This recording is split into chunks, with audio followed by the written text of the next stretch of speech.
Chapter 30. From the Sky.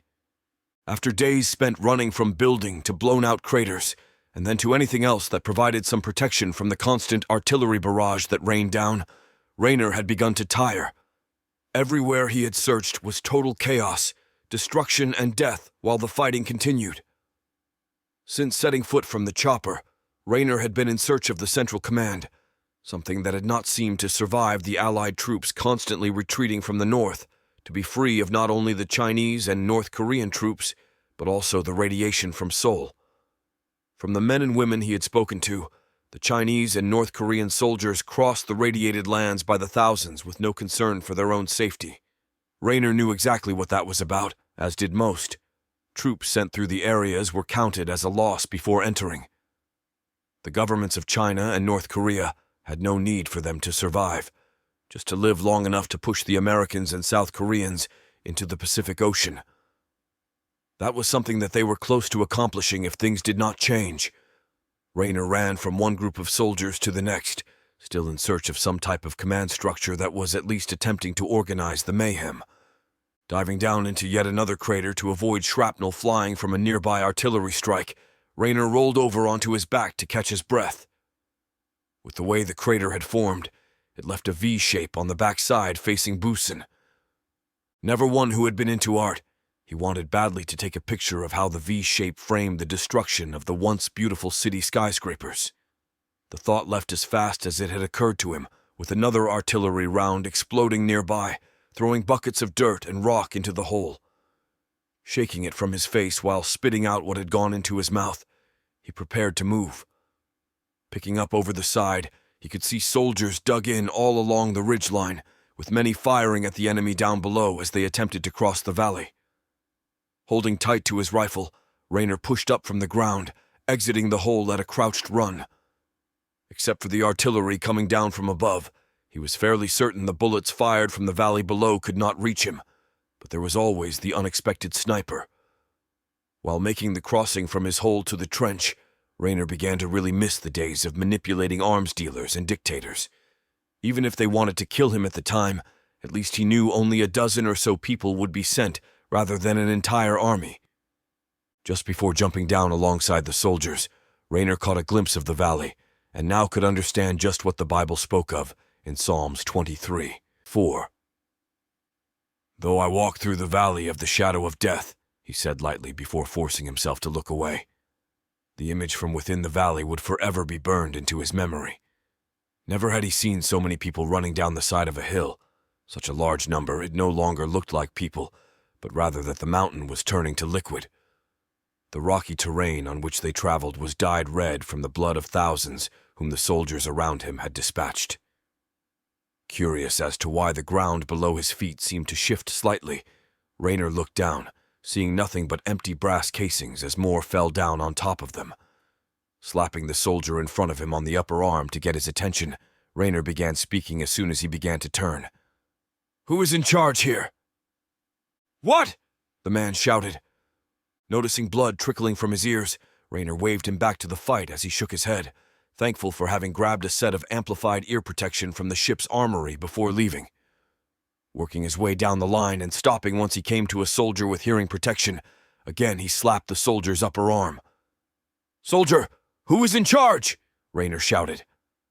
Signaling for Raynor to follow him, the soldier squatted down low in the trench and then leaned in ear first toward Raynor for him to repeat the question. "Who is in charge?" Raynor shouted once more. Shaking his head up and down, letting Raynor know he understood, the soldier half stood and began walking behind the long row of soldiers firing. From what Raynor could make out, the firing line traveled along the entire distance of the ridge, with the only gaps being where it turned into a non-traversable slope.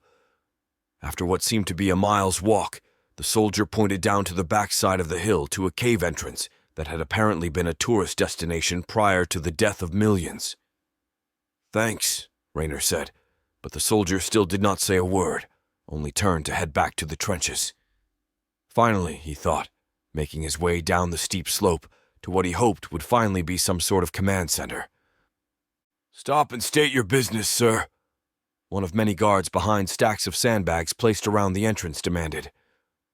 "Yeah, I am at the right place," Rayner thought before replying. "I'm Adam Rayner with the Central Intelligence Agency, and I need to speak with whoever is in charge." "ID," the guard then requested. Rayner had wondered when this was going to become an issue. "Identification isn't something we really carry around, soldier." The guard laughed a little and then began speaking. "So you expect us to just believe you're CIA because you say you are? Soldier, who the hell would make that up in the middle of this shit? Now we can stand out here and wait for one of these damn artillery rounds to blow us to hell while debating why the CIA doesn't demand their field agents to carry identification. Or you can take me to the person in charge of this rodeo so I can see what I can do in order to keep you alive a little longer. What is it going to be?" By the time Rayner had finished, the soldiers had already ducked back behind the sandbags as debris flew from a nearby explosion. Watching Rayner continue without missing a beat of his speech as rock and dirt struck him, one of the soldiers had already started reaching for the door. Not believing the speech worked, Rayner wished he could remember what he had said just in case it was needed again. Stepping through the entrance, Rayner found it difficult to breathe from the smell of bile, burnt flesh, and blood that filled the air. All along the walls, wounded men and women sat trying to make room for the others that lay on the floor. From what Rayner could see, the only people treating the wounded were other wounded soldiers. The cave system went deep inside the mountain, as did the wounded.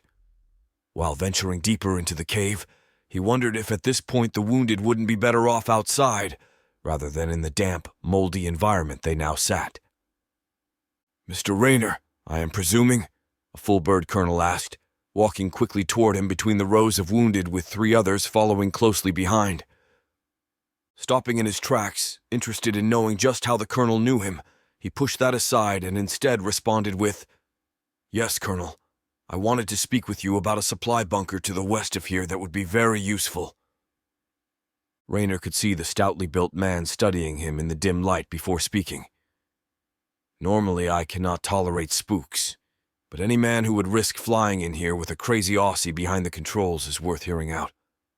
I am Colonel Richardson, and we can use all the supplies we can get. Hell, I have men going through the thousands of cargo containers down at the docks, looking for just one more bullet to fire." The Australian in a Japanese chopper. That's how, Rayner thought in response to how the colonel knew him, happy to not have that question itching at his brain. "Well, sir, if you have a map, I can provide you with location, and then we can scout the area." A gloomy look came over Richardson's face as he looked around the cave at all the wounded unable to fight before addressing his request. "Mr. Rayner, I'm afraid there is no west from here, and there is no more retreating. You and I, like these soldiers, are going to die on this hill, but not before putting up one hell of a fight. I'm sure you have seen the wave of enemy soldiers heading this way." Richardson paused for Rayner to respond. "Yes. Well, they sent more people than we have bullets, and we had a shitload of bullets. Hell, they are no longer walking on solid ground at the bottom of that valley. They are walking on their dead. Not far west of here is another valley with much the same as this one, and nobody from this side is crossing." Richardson quit speaking after spotting a soldier approaching. Rayner assumed he was from deep within the cave, where the command center was located. With urgency in his voice, he shouted, "Colonel, we just received reports of aircraft approaching from the north." "Sergeant, they have been for months now. That is nothing new," Richardson said, almost bothered they would send a runner to give such a report. The sergeant stopped next to Richardson before continuing. "Sir, they are coming in from over the Sea of Japan, and there were a large number of them reported." The sergeant seemed to hesitate and clear his throat before finishing with, "Sir, it's the Russians." Rayner and the colonel both looked at each other with studied expressions on their faces. "How soon before they reach us, Sergeant?" Richardson finally asked. "Now, sir," the sergeant said, knowing just what it meant to have another large enemy force attacking. "Well, Mr. Rayner, it looks as if death is going to come sooner than we anticipated." Richardson looked around at the wounded soldiers and knew exactly what was going to become of them. Unwilling to die without putting up a fight, Rayner turned and headed for the exit of the cave while checking his rifle and ammunition. The closer he got to the exit, the more soldiers did their best to rise from the floor of the cave and follow. From the outside of the cave, it looked as if a rock concert had just let out as soldiers walked, crawled, and assisted each other to the fight. By the time the persuasion of wounded soldiers neared the trench, the sound of jet engines could be heard over the roar of enemy soldiers, weapons fire, and artillery explosions. Standing side by side, Raynor and Richardson both spotted the black mass of Russian aircraft as they closed in on their position. "Ever wondered what the German soldiers must have felt like on the beaches of Normandy on D-Day?" Raynor asked, feeling the pressure of an overwhelming force approaching. He wasn't sure if the colonel had not heard him or just didn't want to answer, but in a few minutes, it wasn't going to matter. Seconds later, they watched as thousands of paratroopers exited the plains over the Chinese side of the valley. So many Russian soldiers and supplies were floating down to the earth with large white parachutes deployed that it looked like the clear blue sky had been draped in white cloth. Every man on the line lost any sense of hope they had of making it out of Korea alive, yet they still fired at the enemy down below. Spotting a large formation of jets flying low and in line with the ridge, Raynor shouted, "Take cover! Get down!" He then began helping some of the wounded soldiers to the relative safety of the trench. Hearing the Russian jets almost on him, Raynor raised his rifle up to the sky and took aim. Knowing the action would be futile, he pulled the trigger just to at least die fighting. The jets vanished in a fog of smoke as they fired their countless missiles, yet Raynor still fired, hoping to get a lucky hit. Feeling the bolt of his rifle lock open, he lowered it, knowing there wouldn't be time to reload before the missiles removed the ridge and everyone on it. Instead, he took in a deep breath and relaxed. Even with his hearing protection in place, his ears rang, and he felt the earth moving beneath his boots as he waited for the one that would take his life. With his arms down to his sides, he opened his eyes after hearing a roar of cheering coming from all around.